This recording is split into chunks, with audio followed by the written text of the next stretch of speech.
One of the solutions also to resolve the yellow triangle or the unidentified internet or the limited internet access is to try to troubleshoot it using system troubleshoot. So we'll go to the search tab and we'll type troubleshoot and we'll open it. And from here we will select from get up and running, we'll select internet connection and we'll click run the troubleshooter. This operation might take a few seconds up to few minutes, and then it should solve the problem.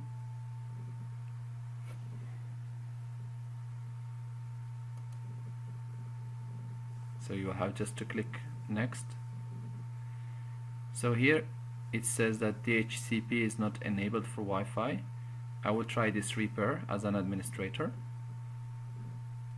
We'll have to wait again, and here Windows can detect the correct network settings for you.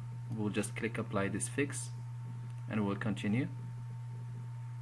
And here DHCP is not enabled for Wi-Fi. Here we can see its status is fixed and it is in green. We just click close.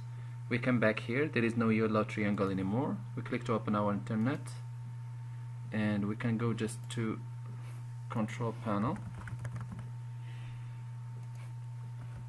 And from control panel, make sure to have view by categories. If you have large or small icon, please change it to category to be able to follow with us. And we'll go to network and internet.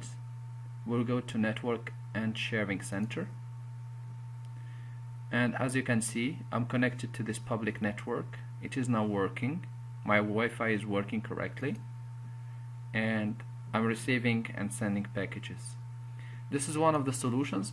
And one of the solutions also will be that you can try always to reset your router.